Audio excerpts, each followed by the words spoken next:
আমরা গতকালকে এই যে স্বাস্থ্য দপ্তর থেকে এক চিঠি ইস্যু হয়েছে যে আমাদের যে রেগুলাইজেশনের যে ইয়াটা ছিল এটা তারা এই কোনো পলিসি নেই এই কথা জানিয়ে দেওয়া হয়েছে।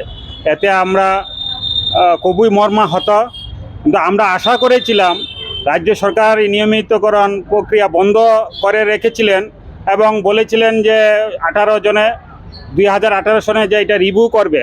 আমরা ভেবেছিলাম হয়তো বা ভবিষ্যতে এই বিষয়ে সরকার একটা ভালো সিদ্ধান্ত নিবে, কিন্তু আমরা দেখেছি যত দিন গিয়েছে এর উপর কোনো আমরা সরকার থেকে সুউত্তর পাইনি।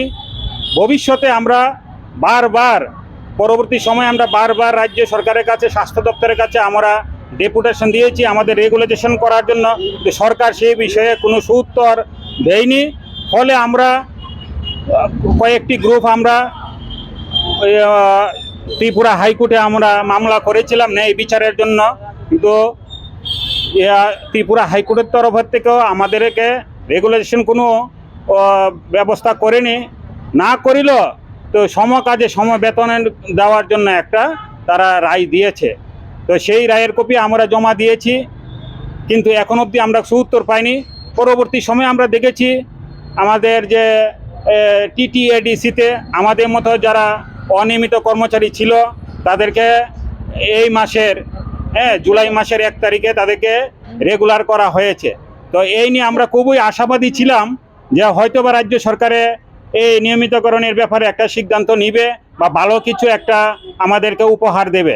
কিন্তু আমরা গত পরশুদিন 25 তারিখ যে স্বাস্থ্য দপ্তরের থেকে যে অর্ডার বের করেছে যে রেগুলেশনের কোনো পলিসি নেই, তো আমরা সেই বিষয়ে খুব মর্মাহত এবং এর তীব্র প্রতিবাদ আমরা জ্ঞাপন করছি। ভবিষ্যতে আমরা কিছুদিনের মধ্যে আমরা আন্দোলনে যাওয়ার জন্য আমরা প্রস্তুত হচ্ছি। কিছুদিনের মধ্যে আমরা একটা সাংবাদিক সম্মেলনে ডাক দেব। রাজ্যের অনিয়মিত কর্মচারী যারা আছে তাদের মতামত আমরা নেওয়ার পর আমরা কী ধরনের আন্দোলনে নেওয়া যায় আমরা সেই ব্যবস্থা করব।